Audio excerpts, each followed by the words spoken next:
बिस्मिल्लाहिर्रहमानिर्रहीम, अस्सलाम वालेकुम। आप देख रहे हैं program news night with Anika Nisar. नाज़रीन, एक तरफ पंजाब वो सूबा पाकिस्तान का जो आबादी के लिहाज से सबसे ज़्यादा है और सबसे ज़्यादा सियासी भौचाल भी पंजाब के अंदर इस टाइम पर हम लोगों को देखने में आ रहा है। ऐसा लगता है कि जैसे एक ब्लैक होल बन गई है पाकिस्तान के सबसे बड़े आबादी के लिहाज से सूबे की सियासत, यानी पंजाब की सियासत, और वो सारी की सारी बाकी मुल्क की सियासत को अपने अंदर घसीटी चली जा रही है और खींची चली जा रही है। इस सूरत हाल में अब एक और सूरत हाल जो बनती हुई नजर आ रही है वो ये है कि लीगल वॉरफेयर यानी लॉफेयर को हर सियासी जमात ने तरीकाकार बना लिया है। और क्यों बना लिया है कि किसी तरीके से कानून को इस्तेमाल करते हुए, आइन को इस्तेमाल करते हुए मामलात को हल ना होने दिया जाए। हालांकि कानून और आइन मामलात का हल प्रोवाइड करता है, लेकिन इधर एक स्टैंड स्टिल पे मामला आ चुका है। एक बात जो कल के हमारे प्रोग्राम के अंदर भी हम लोगों ने जिसके हवाले से बात कही थी वो थी ये गवर्नर साहब वाली इशू की बात। और गवर्नर साहब ने जब से सीएम पंजाब साहब को कहा है कि आप वोट ऑफ कॉन्फिडेंस ले, वोट ऑफ नो कॉन्फिडेंस की मोशन भी सामने आ गई है, तो उसके बाद से हलचल मची हुई है। हर कोई अपने अपने तरीके देख रहा है। आज आसिफ जरदारी साहब ने भी अपना सारा वेट पाकिस्तान मुस्लिम लीग नून के जो है वो पल्ले में डाल दिया है। और कहा क्या है उन्होंने, कहते हैं जी कि आसिफ जरदारी साहब पीपल्स पार्टी के जो सरबराह हैं, ऑब्वियसली को चेयरपर्सन, वो कहते हैं कि जी उम्मीदवार पाकिस्तान पीपल्स पार्टी अपना नहीं बनाएगी, इसलिए क्योंकि 6, 7, 8 सीटों के साथ हम लोग सीएम का उम्मीदवार नहीं लेकर आ सकते। हमजा शहबाज मेरे लिए बिलावल भुट्टो की तरह ही हैं, मेरे लिए हमजा और बिलावल में कोई फ़र्क नहीं है। यानी बिलावल भुट्टो जरदारी की पगड़ी उतार कर जो है वो रखी है अभी हमजा शहबाज साहब के सर पे, बेटों वाली पगड़ी। कहते हैं कि नून लीग की तादाद ज़्यादा है, इसलिए पंजाब में वजारत आला बेसिकली नून लीग की ही होनी चाहिए। लेकिन मामला यहाँ ये नहीं है कि नून लीग की तरफ से वजीर आला होना चाहिए या फिर पीपल्स पार्टी की तरफ से। वो बात तो तब आएगी जब वो मौका आएगा। फिलहाल तो फंसे इधर हुए हैं हम लोग कि क्या वोट ऑफ कॉन्फिडेंस लेना भी चाहिए परवेज इलाही साहब को या नहीं लेना चाहिए। और आज की 4 बजे की का वक्त था, डेडलाइन दी हुई थी राना सनाउल्लाह साहब ने। जब 4 बजे और 4:30 बजे तो मैंने अपने सोर्सेस को मैसेज किया और कहा कि 4:30 बज गए हैं, अभी तक आप लोगों की तरफ से कुछ आया नहीं है। तो मुझे मेरे सोर्सेज ने ये बताया कि राना साहब ने स्टेटमेंट तो दे दी थी, लेकिन अभी कानूनी माहिरीन सर जोड़ के बैठे हुए हैं कि तरीकाकार आगे क्या लेकर चलें। फिर खबरें आना शुरू हुई कि जी नवाज शरीफ साहब का इंतज़ार हो रहा है, नवाज शरीफ साहब जो कहेंगे उस हिसाब से वहाँ जो भी लंदन से ऑर्डर आएगा उसी के हिसाब से आगे बढ़ेंगे। लेकिन खैर वो मामला भी अभी तक जो है वो आलम बरज़ख में ही है। कानूनी पेचीदगियाँ बहुत ज़्यादा हैं, इसलिए क्योंकि सबसे पहले तो आर्टिकल 137 की बात हो रही है। 137 क्या कहते हैं?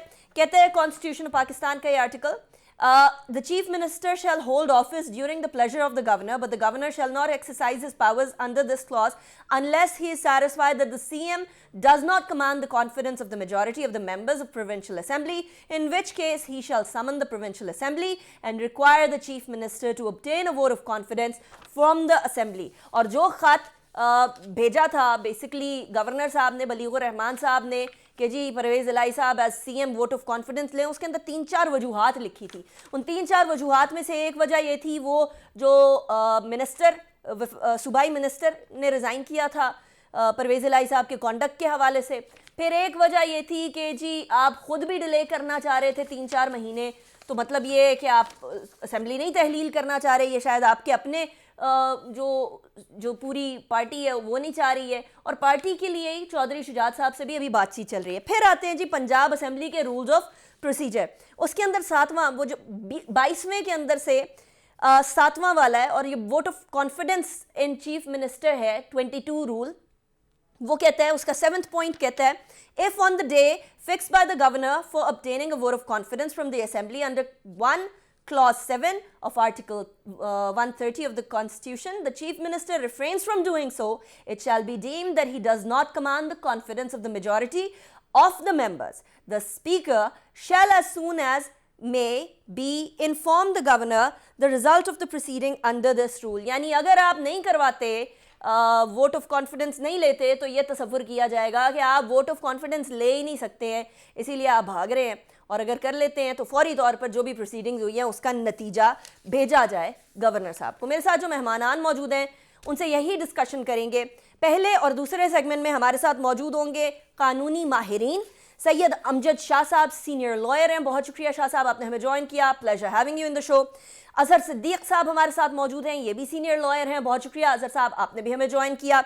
आखिरी सेगमेंट में हमारे साथ मौजूद होंगे प्रेसिडेंट मुस्लिम लीग ज़िया एजाजुल हक साहब, जानी मानी शख्सियत हैं, उनसे बात करेंगे आखिरी सेगमेंट में। लेकिन सबसे पहले अजहर साहब, article 130 of the constitution clause number 7, फिर पंजाब असेंबली के रूल्स ऑफ प्रोसीजर 22 नंबर का प्रोसीजर, उसका 7 नंबर शेक, ये दोनों ये चीज़ें इस तरफ इशारा कर रही हैं कि किसी तरीके से गलत नहीं है गवर्नर साहब का ये कहना कि आप वोट ऑफ कॉन्फिडेंस लें। आपकी नज़र में, क्योंकि पीटीआई ये कह रही है कि ये तरीका हो नहीं सकता, पहले से सेशन चल रहा है और इसके अंदर कोई सेशन की कदगन भी नहीं लगाई हुई कि एक सेशन चल रहा है तो साइमल्टेनियसली दूसरा सेशन नहीं चल सकता। पाकिस्तान तहरीक इंसाफ ये मौक़िफ़ क्यों लिए हुए है आपकी नज़र में कि एक सेशन के चलते हुए दूसरा सेशन नहीं चलाया जा सकता? बहुत शुक्रिया। पाकिस्तान का जो आईन पाकिस्तान 1973 है, it is democratic in nature. ये मेजॉरिटी को रूल करने की बात करता है और जमहूरियत इसी का नाम है। अगर तो ये खाली सिर्फ तहरीके एतमाद की बात करते तो position would be entirely different. And Pakistan is going to be the first ever country in the history of the world कि जो तहरीके अदम एतमाद और एतमाद एक ही दफा आकर Guinness book of world record में शायद नाम चला जाए। मैं दूसरी बात की तरफ बाद में आता हूं, पहले सिर्फ समझाना ये है कि आपको पता है 58(2)B आर्टिकल यहाँ खत्म किया कि सदर असम्बली तहलील कर सकता था, यानी डिक्टेटरशिप खत्म की ना। यहाँ तो मैं तो हैरान होता हूँ, वो जो आपने 4-5 वो जो क्लॉजेस पढ़ी है ना, और आपने 137 में लफ्ज है सेटिस्फाइड, बड़ा अहम अहमियत का अमल है कि कॉन्फिडेंस, जो मेजॉरिटी का कॉन्फिडेंस लूज कर जाएगा। अच्छा, वो जो 5 चीजें रखी हैं, तोता मैना की कहानी कह दें या सोनी महिवाल की कहानी आप कह दें, उसमें कोई एक चीज जस्टिफाई कर दे। क्या कोई इस्तीफा दे दिया किसी ने, एमपीए ने? क्या कोई फॉरवर्ड ब्लॉक बन गया? क्या एविडेंस ऐसी है? क्या सेटिस्फेक्शन ऐसी है? सेटिस्फेक्शन है ही कोई नहीं। ये तो डिस्क्रिशन इन्होंने अपनी वायलेट की है। इसको मैं को रिलेट करता हूं उसके हलफनामे के साथ। ये जो जाती पसंद आपकी पार्टी है ना, पाकिस्तान लॉयर्स फोरम का केस है 2005 का, जिसमें कहा था सदर और गवर्नर जो ये नॉन पार्टीजन होते हैं, इनका किसी सियासी जमात से कोई ताल्लुक नहीं होता। लेकिन ये तो गवर्नर ने तो खुल्लम खुला ये सारी बात को सामने रख के एक बात बड़ी वजाहत के साथ। अच्छा अजहर साहब, कतल कलामी के लिए माजरत, वही चीज अगर प्रेसिडेंट ऑफ पाकिस्तान करे, चाहे वो भी नॉन पार्टीजन है, वो जाकर इमरान खान साहब से मुशावरत करें, that would be okay. But अगर बलीगुर रहमान साहब पीएमएलएन की क़यादत से मुशावरत करें तो वो गलत होगा। नहीं, क्वेश्चन है एक्शंस की, मुशावरत में तो कोई अर्ज नहीं है। ठीक है, क्वेश्चन है एक्शन का। सदर पाकिस्तान ने ऐसा कोई एक्शन नहीं लिया है, एब्सर्ड एक्शन नहीं लिया जो एक्शन यहाँ के गवर्नर ने ले लिया है। वो तालीम की कमी भी हो सकती है, कह सकते हैं यहाँ आईने पाकिस्तान अंग्रेजी में आता है, उर्दू में, फारसी में, हिंदी में, सराइकी में नहीं है अवेलेबल है। ये भी एक कमी है। मैं पढ़े लिखे हैं। क्या है? पढ़े लिखे हैं। अच्छा, पढ़े लिखे तो बहुत से होते हैं ना। पढ़े लिखे असल तो दिमाग इस्तेमाल करने की बात होती है ना, कि आपने वहां लिखा हुआ है कि समन कर, यानी ये चीजें सेटिस्फेक्शन, मेजॉरिटी कॉन्फिडेंस खो दिया, फिर आपने आना है समन करना है। समन क्या होती है चीज? समन तो एक इजलास समन होता है ना। एक इजलास जब चल रहा है, जब एक इजलास बाकायदा तौर पर चल रहा है और इजलास रवानी के साथ चल रहा है, और उस इजलास के, और ये इजलास भी गवर्नर ने बुलाया हुआ है। आपको याद है बजट के लिए जब ऐवाने इकबाल में बुलाया गया था, अगर अच्छी टीम होती कानूनी तो एक तो दोनों साथ ना आते, अदम एतमाद भी और एतमाद भी। जब आप अदम एतमाद ले आए, ये कॉन्स्टिट्यूशनल स्ट्रक्चर है। ठीक है, ठीक हो गया, जरूरत नहीं थी ना। Point noted. मैं खत्म कर रहा हूं, बस 1 मिनट, सिर्फ 1 मिनट, पॉइंट क्लियर हो जाएगा। अब क्या किया इन्होंने, वो इजलास अगर होते अक्लमंद से बुनियादी जहन इस्तेमाल कर लेते, अच्छे वकला से, तो उस इजलास को पहले प्रो करते, खत्म करते और नया इजलास बुला लेते। और फिर दूसरा ये कहां से आगे ऑर्डर, अभी आओ 48 घंटे, और क्यों 48 घंटे में? मंजूर भट्टो के केस में ये बात तय हो चुकी है, सेटिस्फेक्शन की डेफिनेशन आ चुका है क्या करना है, और कम से कम 10 दिन यानी इस काम को कोई लोगों ने आना है, इकट्ठे होना है। और आप कौन होते हो कि बैठकर सारा कुछ करके 48 घंटे में? मुझे शक्ल अच्छी नहीं लग रही है, तो इसलिए मैं तो हलफ तोड़ने का भी कह रहा हूं। मैं आर्टिकल 130 सब आर्टिकल 7 भी और रूल्स ऑफ प्रोसीजर भी तोड़ देंगे। सही हो गया। अमजद शाह साहब, क्या यही वजह है कि 4 बजे तो उसके बाद फिर हुकूमत ने, फेडरल गवर्नमेंट ने, जो जितनी जमातें, इत्तेहादी जमातें, उन्होंने सोचा कि नहीं ये तो गड़बड़ हो गई है, हम इस बेसिस के ऊपर के 48 घंटे के अंदर अंदर वोट ऑफ कॉन्फिडेंस नहीं लिया, हम लोग कहे कि जी हम लोग डी नोटिफाई कर देंगे चीफ मिनिस्टर साहब को, क्या यही वजह है कि 4 बजे? जी अमजद शाह साहब, आपको मेरी आवाज आ रही है? जी जी, मुझे अभी अभी आ रही है, बीच में से कट गई थी। मैं अपने भाई अजहर सिद्दीक साहब से इख्तिलाफ करूंगा इस मसले में, बड़े एहतराम और अदब के साथ। अगर वो ये तो ठीक है कि जो उन्होंने सेटिस्फेक्शन के हवाले से पॉइंट्स दिए कि मैं इनकी बुनियाद पे सेटिस्फाई हूं कि आपके पास अब मेजॉरिटी नहीं रही, वो इन्होंने आज 4 बजे साबित कर दी कि इनके पास मेजॉरिटी नहीं है। अच्छा। अगर इनके पास होती तो क्या मसला था, ये आगे कर लेते। आज आर्टिकल 130 और सब आर्टिकल 7 बिल्कुल क्लियर है, और जमहूरी आइन है, बिल्कुल ऐसा ही है। और जब उन्होंने कॉन्फिडेंस के लिए उनको कहा गया और वो नहीं ले सके, तो अब गवर्नर साहब ने जो सेटिस्फेक्शन थी उनकी जिन पॉइंट पर, वो तो साबित होगी कि वो ठीक थी। इसका मतलब है उनके पास मेजॉरिटी का क्या वोट ऑफ कॉन्फिडेंस ना लेना इस बात का आकाश है कि उनके पास मेजॉरिटी नहीं है? ये भी तो हो सकता है कि वो कहें हम लोगों को वोट ऑफ कॉन्फिडेंस देने की जरूरत है, आपके पास कोई वजूहात ही नहीं है ये कहने की कि मेरे पास कॉन्फिडेंस नहीं है। नहीं, वजूहात देखें, जो चीफ मिनिस्टर हो गया और प्राइम मिनिस्टर हो गया, अब अगर आर्टिकल 130 को पढ़े तो वो गवर्नर की स्वीट विल पे है कि वो रहेंगे उस वक्त तक जब तक कि उनको असेंबली की अक्सरियत की हमायत हासिल होगी। सही, इतनी सी बात है कि नहीं है? उन्होंने कह दिया आप ले लेते, बात खत्म, आप कहते जी देखें गलत इन्होंने किया। लेकिन जब आपने नहीं लिया तो आपने खुद साबित कर दिया कि गवर्नर के जो तहफुजात थे या जिनकी बुनियाद पे गवर्नर ने ये महसूस किया कि आपके पास मेजॉरिटी नहीं है, आपने खुद साबित कर दी। ठीक हो गया। तो अब ऐसी सूरत हाल में तो जो नीचे बाकी कानून की और या आइन की बात है, तो अब तो वो नहीं रहे चीफ मिनिस्टर। मैं तो नहीं समझता कि वो अब चीफ मिनिस्टर रहे, क्योंकि वो नहीं कर सके। और आर्टिकल जो 130 सब आर्टिकल 7 है, वो तो बिल्कुल क्लियर है। लेकिन शाह साहब, एक बात क्लियर कर दें मुझे, अगर आपको मेरी आवाज आ रही है तो नहीं, मुझे ये बता दें कि क्या 48 घंटे काफी है? क्या वाकई में ये डेडलाइन होनी चाहिए, या वो 3 दिन वाली और 10 दिन वाली डेडलाइन, वो that is the correct way to go? कैसे डिसाइड हो सकता है कि 48 आवर्स? हाँ, मेरा दिल कर रहा है इनके पास जी, इनको चाहिए था कि ये हाई कोर्ट में चले जाते और गवर्नर के उस ऑर्डर को चैलेंज कर लेते उसी प्रेसिडेंट की बुनियाद पे, जिस पे मेरे भाई ने बताया कि जी वो उन्होंने कहा था कि कम से कम 10 दिन होने चाहिए, तो वो रोक देते, 10 दिन बाद कर लेते। सही। लेकिन उन्हें जाना चाहिए था उस अपने जो अदालती फैसला जो है उस प्रेसिडेंट को। अभी भी ऐसा लग रहा है शाह साहब जैसे अदालत के अंदर मामला जाएगा, लेकिन मुझे अभी ब्रेक की तरफ जाने दें, ब्रेक के बाद वापस आते हैं, उसके बाद फिर शो को कंटिन्यू करेंगे from this point.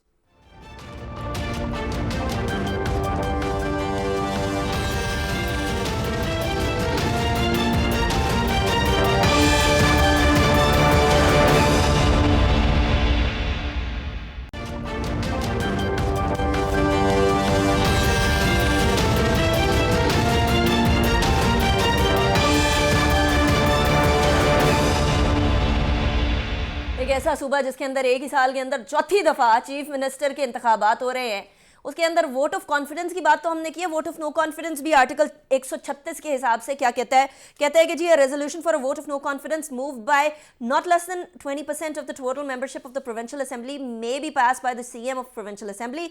A resolution referred to in clause 1 shall not be voted upon before the expiry of 3 days and later than 7 days from the day on which such resolution is moved in the assembly. If the resolution referred to in the clause 1 is passed by a majority of the total membership, the chief minister shall cease to hold the office. अब अजहर साहब, एक तरफ वो vote of confidence, दूसरी तरफ vote of no confidence भी है, तो कितनी देर जो है वो बिल्ली खैर मनाएगी? नहीं, बड़ा सीधा सा मामला था, हमने तो वैसे कॉम्प्लिकेशंस में डाल दिया। उसकी वजह क्या है, उसकी तरह टेक्निकल और बदनीति देखिएगा गवर्नर की। और मैं गवर्नर को रिमूव करने का आज नोटिस जारी करने लगा हूं सदर पाकिस्तान को और वजीर आजम पाकिस्तान को, कि ये बदनीति का एलिमेंट बड़ा सामने आ चुका है, वाज़ेह तौर पर ये बात सामने आ चुकी है। और इसको अब लेकर चलना है हमने आगे। अब जरा समझने वाली जो बात है वो जरा समझिएगा बात को। वो बात है कि रूल्स और प्रोसीजर जो बने हैं ये आईने पाकिस्तान 1973 ने बनाए हैं। और मिसाल के तौर पर अपना लिखा हुआ है कि जनाब फंडामेंटल राइट्स की एनफोर्समेंट होनी है, तो लिखा हुआ है, आईन ने लिखा हुआ है। लेकिन सुप्रीम कोर्ट कहती है कि उसके लिए आपको उसके रूल्स के मुताबिक आना है, दरखास्त ऐसे देनी है, ऐसे करना है, इतना टाइम होना है, वो सारा प्रोसीजर है। ये सारा जो काम है कब कैसे होना है, किस, ये प्रोसीजरल लॉ है। और प्रोसीजरल लॉ में मास्टर ऑफ द हाउस है वो स्पीकर है। स्पीकर ने क्या, ये स्पीकर ने फैसला करना है कि अदम एतमाद पहले आनी है, ये ना लाते। अच्छा, आपको इस तरफ की मैलिफाइड नजर आ रही है अजहर साहब? जरा पीटीआई में भी तो देख लें, सब्तान खान साहब स्पीकर है, सीएम उनके अपने हैं, वो चाह रहे हैं तहलील करना, वो चाह रहे हैं कि इस मामले को जो है वो डिले किया जाए, तो फिर तो ये डिले नहीं हो रहा ना। अच्छा, नहीं, ये डिले की बात नहीं है, ये डिले की बात नहीं है। देखिए, हमें हर एक का किरदार मानना पड़ना है। अगर वजीर आजम है तो वजीर आजम का अपना किरदार है, उसने रूल्स ऑफ प्रोसीजर के तहत चलना है, रूल्स ऑफ बिजनेस के तहत चलना है। आइन जो मर्जी कहता रहे, अपनी जगह पर है। आइन ने कहा कि ये तरीका फंडामेंटल राइट वायलेट नहीं होने। आइन ने कहा, सुप्रीम जुडिशल काउंसिल में लिखा हुआ है कि जनाब एक जज के खिलाफ रेफरेंस आना है, वो कहां है? वो रूल्स ऑफ प्रोसीजर में जाना है कि कैसे होना है, किस वक्त होना है। यहाँ सबसे जो बड़ी वजह है ना कि यहाँ कस्टोडियन जो है, जो वो स्पीकर ऑफ द असेंबली है। शाह साहब फिर तो मैं अजहर साहब, मेरे पास सिर्फ एक मिनट रह गया है। I am sorry, I am cutting you short, लेकिन आपका बड़ा इंपॉर्टेंट पॉइंट है। शाह साहब, स्पीकर का कसूर, सीएम तो बेचारे मासूम है।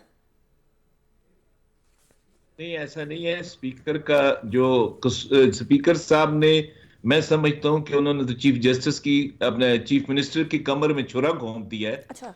और उन्होंने ये बड़ी ज्यादती की इस प्रोसीडिंग को अपने तौर पे सबोताज करने के लिए।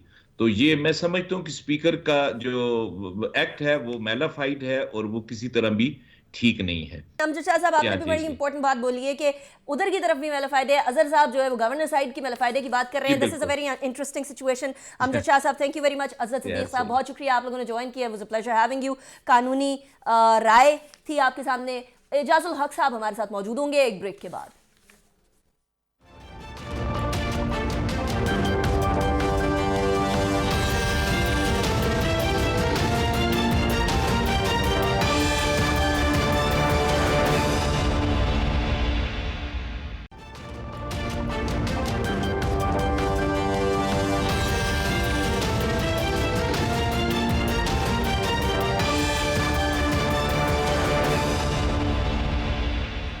Welcome back after the break. Break पे जाने से पहले हम बात कर रहे थे कानूनी पेचीदगियां क्या है सारे मामले के अंदर, लेकिन fact of the matter is कि पाकिस्तान के एक बड़े सूबे, यानी ये पॉपुलेशन के लिहाज से सबसे बड़े सूबे पंजाब के अंदर ये हिजानी कैफियत पूरे पाकिस्तान को हिजानी कैफियत के अंदर मुब्तला किए हुए है। पाकिस्तान स्टॉक एक्सचेंज के अंदर पिछले 3 दिनों से बुरा हाल है और यही सूरत हाल अभी हम लोगों को नजर आ रही है। एजाजुल हक साहब हमारे साथ मौजूद है, प्रेसिडेंट है मुस्लिम लीग ज़िया के, जानी मानी शख्सियत है, किसी तारुफ के मोहताज नहीं है। बहुत शुक्रिया एजाजुल हक साहब, आपने हमें ज्वाइन किया। It's a pleasure having you in the show.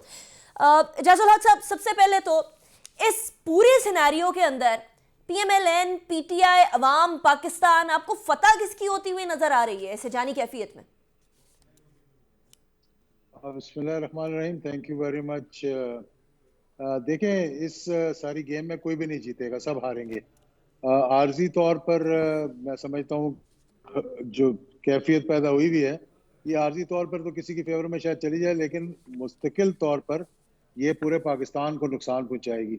इस वक्त जो मुल्क के हालात हैं, मैं समझता हूँ जो इकॉनमी के हालात हैं, जो दीगर मामलात हैं, अभी मैं उसकी डिटेल में नहीं जाना चाहता क्योंकि आपने सवाल पूछा है कि जीतेगा कौन। मेरा नहीं ख्याल कि कोई जीतेगा। पाकिस्तान के अवाम इसमें हारेंगे, पाकिस्तान की मईशत हारेगी, पाकिस्तान की अनसर्टेनिटी, पाकिस्तान की स्टेबिलिटी हारेगी। और जीतेगा कौन? मेरा ख्याल है कि कोई भी नहीं जीतेगा। इवेंचुअली इमरजेंसी लगा देंगे, लोगों को खरीदो फरोख्त करेंगे, किसी को अपनी तरफ ल्योर करने की कोशिश करेंगे, लेकिन it's not going to work out in the long run. देखें, इसका सिंपल सा हल है, कोई बहुत बड़ी डिमांड नहीं है, कोई कुछ नहीं है।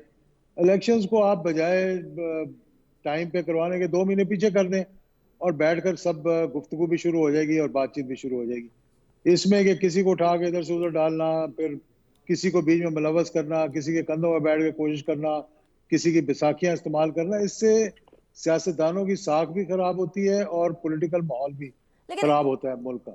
लेकिन एजाजुल हक साहब, बैसाखियों वाला मामला तो अब खत्म नहीं हो गया, कंप्लीट ए पॉलिटिकल सिचुएशन है बाजवा साहब की तरफ से भी?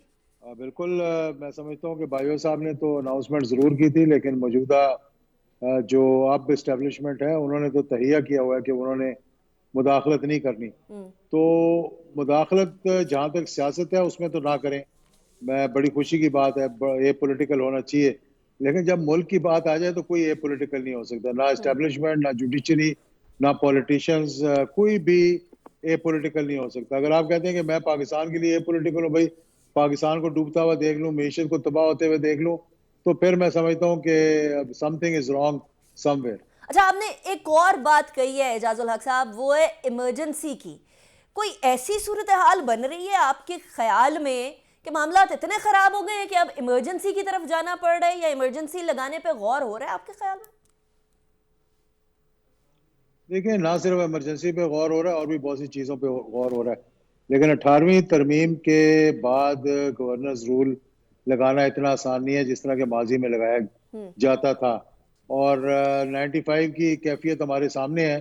फैसला तो 1 साल के बाद आया था मंजूर भट्टू साहब का, जब उनको हटाकर तो आसिफ नकवी को बनाया था वजीर आला, तो वो कोर्ट में चले गए थे। तो कोर्ट की फिर जो जजमेंट आई थी वो जजमेंट आज भी स्टैंड करती है, लेकिन उसको 1 साल लगा था उस जजमेंट को आने में। तो इसलिए मैं समझता हूँ कि अभी मौजूदा सूरत हाल में एक तो जुडिशरी का बड़ा अहम किरदार है कि ये जो सारा खिलवाड़ हो रहा है मुल्क के साथ, इसको रोकने के लिए वो एक किरदार अदा कर सकते हैं, और इस्टेब्लिशमेंट भी मेरा ख्याल है कि किरदार अदा कर सकती है। ये जो मामला चल रहे हैं, अगर इसमें इसके पीछे कोई पर्दे के पीछे है तो वो मेरा ख्याल है कि उनको ये मामलात इस तरह से नहीं आगे लेकर चलने चाहिए। लेकिन एजाजुल हक साहब, आप कह रहे हैं इस्टेब्लिशमेंट भी किरदार अदा कर सकती है, अभी तो कोई सियासी जमात भी ये नहीं चाहती कि इस्टेब्लिशमेंट किरदार अदा करे। मैं कहीं से थोड़ी सी पॉजिटिविटी जो टूटी फूटी इधर उधर पड़ी है उसको मिलाकर ये सवाल आपसे करने लगी हूँ कि क्या अब भी पॉसिबिलिटी है कि हमारे सियासतदान मिलकर बैठें और ये बात करके बातचीत से ये मामले को तय कर लें, इंस्टेड ऑफ ये कि पूरे पाकिस्तान को इस वर्ल्डविंड के अंदर फंसाए रखें? अगर सियासतदान इतने केपेबल होते, आप जहाँ जहाँ जमहूरियत है जरा देख लें उन मुल्कों को, बरतानिया को देख लें, अमेरिका को देख लें। ट्रंप को जाना पड़ गया, किसी और को आना पड़ गया खुशी खुशी। वहाँ पर आप देख लें टेरेसा मे से लेकर और अब तक यहाँ तक कि एक गैर जो मतलब कि कहते हैं अपने आप को है तो ब्रिटिश, लेकिन गैर ब्रिटिश को भी वजीर आजम उन्होंने बना दिया, लेकिन बुरहान की कैफियत नहीं आने दी। हमारे यहाँ तो मुल्क को चलने नहीं दे रहे। जिसकी अक्सरियत है उसको अकलियत में तब्दील करने की कोशिश करते हैं, जिसके पास अकलियत है उसको अक्सरियत में तब्दील करने की कोशिश करते हैं। तो और सबसे बड़ा मसला इस मुल्क का ये है कि रिमोट कंट्रोल से चलाया जा रहा है। चाहे वो कोई भी फैसले हो कि वजीर आजम काबीना को कभी लंदन, कभी वापस, कभी लंदन, कभी वापस। ये कौन सी जमहूरियत है और कैसा ये मुल्क है? हम अपने आप को एक मतलब के जग साई करवा रहे हैं अपनी। हिंदुस्तान के टीवी पर बैठकर हमारा मजाक उड़ाते हैं और सारे जग में हमारा एक मजाक होता है। यहाँ तक कि अमेरिका के अंदर सबसे जो मशहूर कॉमेडी प्रोग्राम है उसके अंदर भी उसने उठाकर तो पाकिस्तान के सैलाब का जिक्र करके मजाक उड़ाया पाकिस्तानियों का। तो ये चीजें जो है इनसे जो है इज्तनाब करना चाहिए। सियासतदानों को होश के नौकर लेने चाहिए। जरदारी का पंजाब में कुछ भी नहीं है, ना अभी इस वक्त नवाज शरीफ का एक पार्टी तो है उनकी, पहले से वोट उन्होंने लिए हुए हैं, लेकिन उनको चाहिए कि वापस पाकिस्तान में आए। अगर उन्होंने करनी है तो सियासत तो पाकिस्तान में आगे सियासत करें, कोई रोक तो नहीं रहा उसको। ठीक हो गया। अच्छा एजाजुल हक साहब, आपकी गुफ्तगू से बड़ा वाज़ेह है कि सियासतदानों के अंदर तो कैपेबिलिटी कोई नहीं है, और अगर कैपेबिलिटी नहीं है तो ये पंजाब की सूरत हाल भी ऐसी रहेगी। अगर पंजाब की सूरत हाल ऐसी रहेगी तो आपके ख्याल में ये हिजान स्पिल ओवर होकर पूरे मुल्क में फैल सकता? ऑलरेडी मुल्क जानी कैफियत में देखें आपकी इस वक्त।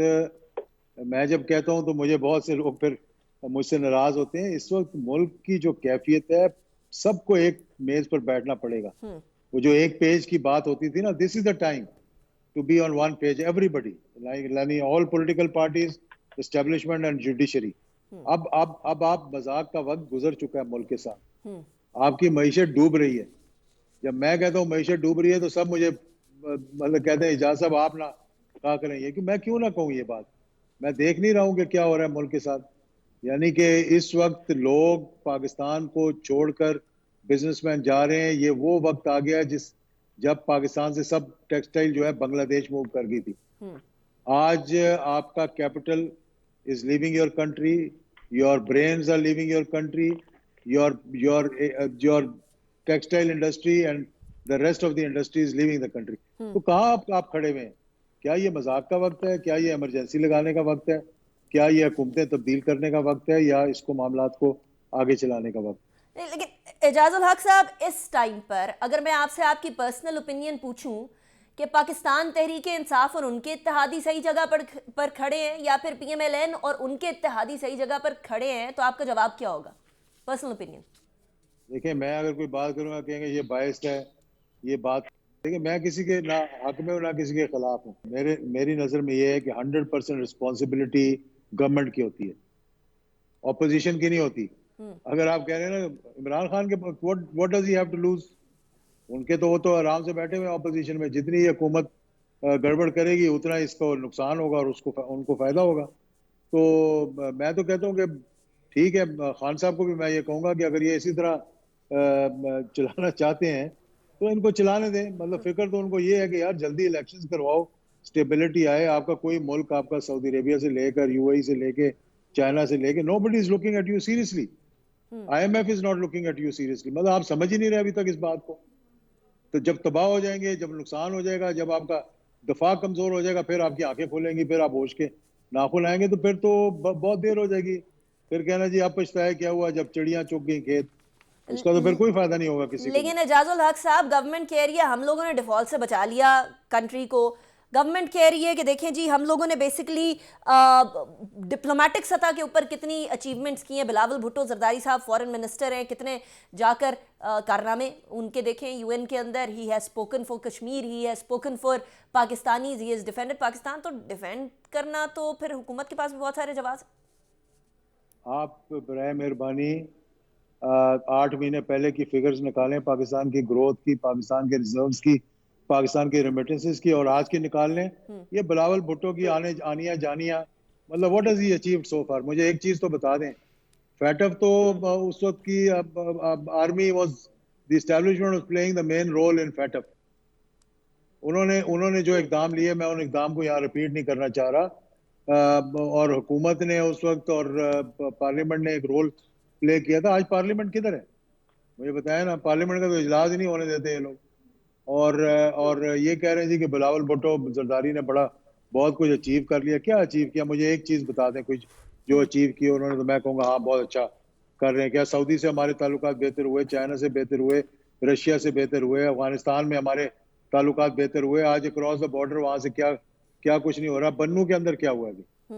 यानी शर्म से डूब के मरने की है कि वो जो लॉ एंड ऑर्डर, जो 80,000 जानों की हमने कुर्बानी दी थी, जो 65 और 48 और 71 की जंग में इतनी कुर्बानियां अफवाज ने नहीं दी जितनी के उस टेररिज्म के दौरान दी थी।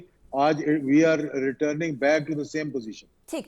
अच्छा एजाज साहब, आपने अपनी गुफ्तगू में हुकूमत को तो मशवरा दे दिया है कि अगर 2-3 महीने पहले भी करवा लेंगे आप इंतखाबात, को मसला नहीं हो जाएगा, कोई बहुत बड़ा इशू नहीं हो जाएगा। लेकिन दूसरी तरफ इमरान खान साहब को क्या मशवरा देंगे एजाजुल हक साहब? देखिए, इमरान खान अगर कुछ करेंगे तो मैं सजेशन दूंगा ना कि इमरान खान इस वक्त क्या कर रहे हैं जो कि हुकूमत के लिए नुकसानदेह है।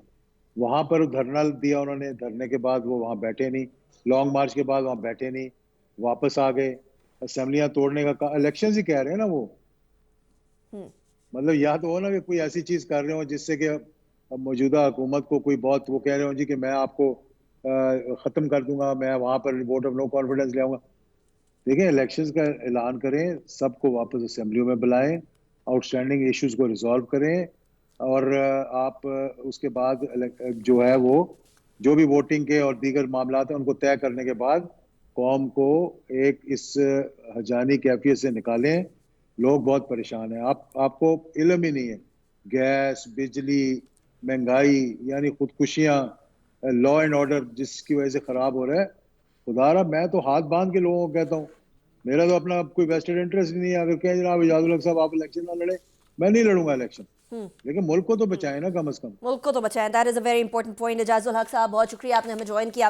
लेकिन सूरत हाल कुछ इस तरह से हमारे सामने मुल्क के अंदर बन रही है कि ना तो हिजान ख़त्म हो रहा है और ना कैफियत ठीक हो रही है। और अगर ये हिजानी कैफियत इसी तरीके से कंटिन्यू रही तो पाकिस्तान की वैसे ही हिचकोले खाती हुई मईशत और ज़्यादा पटरी से उतरती हुई नजर आएगी।